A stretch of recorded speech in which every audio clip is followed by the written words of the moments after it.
We've got to size our pieces so that we can make a box that can hold 6 frames. And the easiest way that we can make this box work the way that it needs to is by making a little rabbet in our side pieces that will allow this to sit down in there. So now we're just going to make that rabbet using a dado stack or a router. Alternatively, we could also put another little piece of plywood in here that would just create that little shelf. But this is pretty easy.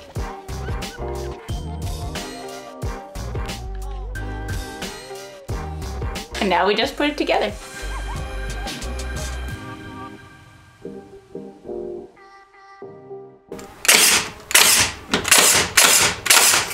So now we can put the frame in to test the fit, and that's gonna work just great. So we'll be able to put 6 frames in there. Oh, hello, Lucy. What are you doing? You here to cause problems? You're a silly little goober, you know that? You know you're a silly little goober?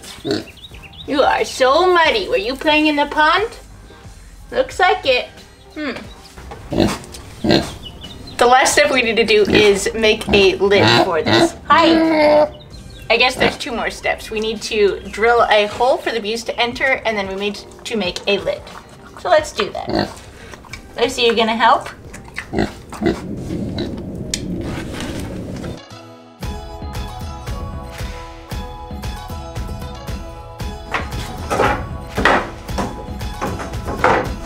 Can I help you? Have you guys come to inspect now as well? Here's a quick and easy tip that's going to help you eliminate a whole bunch of measuring from your life. All right, so this is going to be the top. Like, this is the size of the top. I need to make a little square frame around it. So I'm gonna need 2 long side pieces and 2 pieces here. But to make everything fit together, I have to think about the length of these pieces plus the length of the other pieces that I'm gonna add. So I can take 2 little cutoffs here and set my fence to the length of my final desired piece plus the pieces of the frame that I'm going to add. And that gives me the length for these pieces that I need to cut. I can then, for safety reasons, set my line here, mark all of my desired parts, then move the fence so that I'm not cross-cutting against the fence, and then I can safely cut these. Now that I've got my 2 rails, I can now use my original board to measure the exact thickness for my stiles.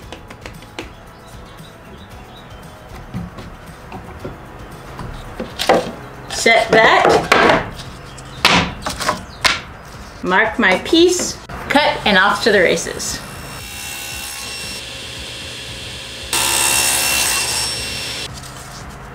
The length of my stiles, put those there, and then my little rails should fit in perfectly,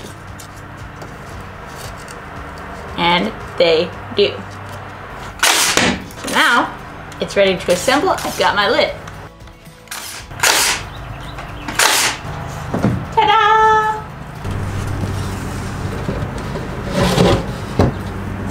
Awesome possum. Now that I know that that works, I can shore it up a little bit. The last windstorm we had, a little tarp blew over, so I'm gonna go harvest that and use that for our water protection for the beehive.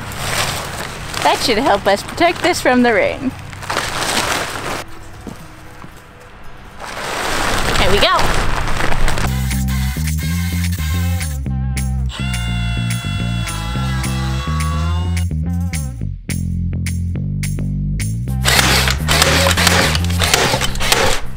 We have a place for the bees to enter there. We're gonna put some deep frames in there. Then we are going to use a little swarm commander at the bottom back. Also, if you don't want to use this, you can also use lemongrass essential oils. And then a little swarm catcher pack hung by. Screw. Oh, the drone bees can already smell it. There we go. Put this in the back there. Whew, pungent. The lemongrass scent is basically like the same scent that the bees, the pheromone that the bees put off when they're ready to swarm. So this kind of just emulates that and attracts them to the hive. Put the lid on here, have Mom of All Trades paint it, and it'll be ready to put outside. And there we've got it. Mama? Yes, ma'am. Painting that hive. May I help you, Lucy? What would you like? Okay, let's make one in real time.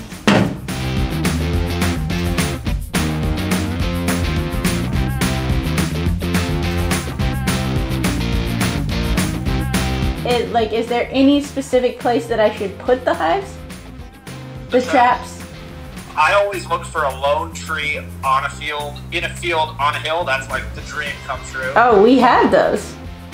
That's always good. You really want kind of edge of topography and edge of tree line. That's kind of the two major things.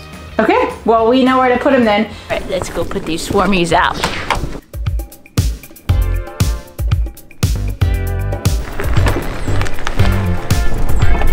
Hi, Becca's. Hi, guys. Here's our spot. We got it.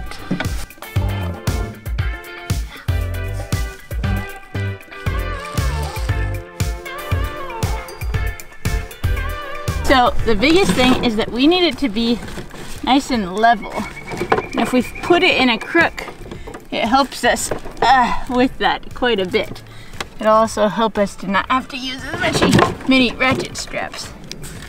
But we're using it in a tree at about 6 feet on a hillside, as my friend Craig, local bee expert, recommends.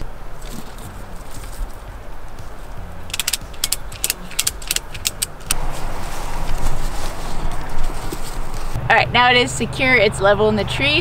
Now all you have to do is wait. If you want to see me actually open the trap and see what's inside, make sure you stay tuned to the very end of this video.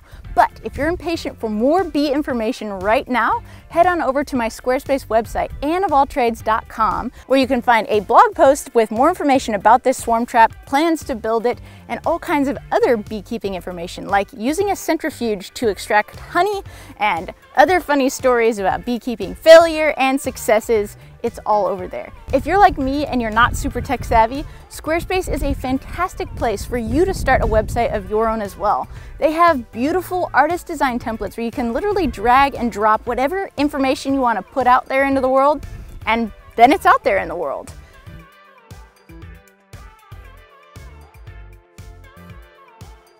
Just got back from a little hike in the woods, and on my way back I found a pheasantback mushroom, which will be great in butter, but more importantly, checking on that swarm trap. And guess what? Oh my gosh, you guys. Look at this. This is very exciting. We give it another week and we should have a full swarm in there. You guys, you hear that? We have bees. This is the best thing about making swarm traps and understanding really just how to take advantage of what's going to happen naturally in the spring anyway.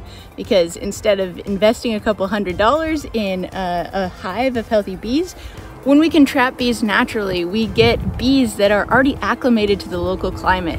They're going to be more likely to survive, you know, inclement weather and other things that might endanger their population, because they've already survived a season in this climate, in this area. So we will put the lid on and leave these guys to get established, and then later on we will move them into the new hive. By the way, if you like this video and you want to learn more about beekeeping and storing honey and other homesteading topics, check out this playlist. I'll see you in the next video. Cheers!